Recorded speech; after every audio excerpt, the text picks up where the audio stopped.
अस्सलाम वालेकुम। मैं हूं सर्जन डॉक्टर मोहम्मद इमरान सरवर और आप लोग मेरा यूट्यूब चैनल देख रहे हैं। आप सब लोगों को खुश आमदीद।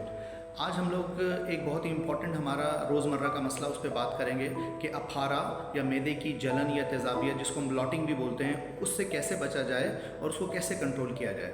तो अफारा या ब्लॉटिंग या मैदे की जलन और तेज़ाबियत से बचने के लिए मैं आपको आज 10 बहुत ही घरेलू किस्म के देसी टोटके या तरीके बताऊंगा। अगर आप उन पर अमल करें तो आप अफारे या मैदे की तेज़ाबियत और जलन से बच सकते हैं। तो सबसे पहले है, आप रोज़मर्रा की ज़िंदगी में पानी का इस्तेमाल ज़्यादा से ज़्यादा कीजिए।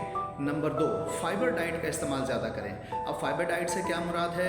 उसमें यह है कि आप अगर आटा इस्तेमाल करते हैं तो उसमें भूसी शामिल कीजिए, भूसी वाला आटा इस्तेमाल करें, उसमें फ़ाइबर बढ़ जाता है।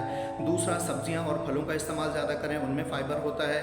और अगर फिर भी आप अफारे का शिकार होते हैं तो फिर इसबगोल की भूसी का इस्तेमाल करें। तीसरा यह है कि आप अपने खानों में अदरक का इस्तेमाल ज़रूर करें। चौथा, जब आप खाना खाएँ तो बहुत आहिस्ता आहिस्ता सहल तरीके से और चबा चबा कर खाना खाएँ।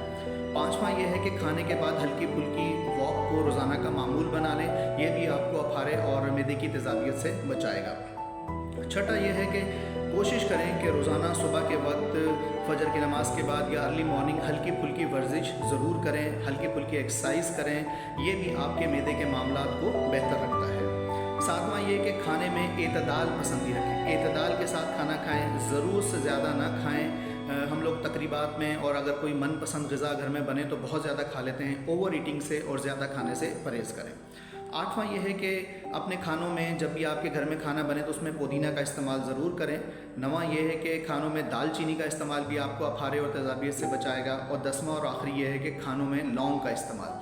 तो ये मैंने 10 आपको घरेलू देसी किस्म के नुस्खे बताए हैं, तरीके बताए हैं। अगर आप इनको अपने ग़िज़ाई आदात का हिस्सा बना लेंगे तो आप अफारे जैसे प्रॉब्लम से बच सकेंगे।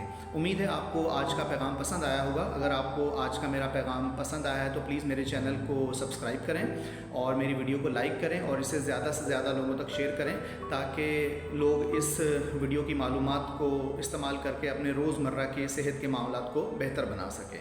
जज़ाकल्लाह। अस्सलाम वालेकुम।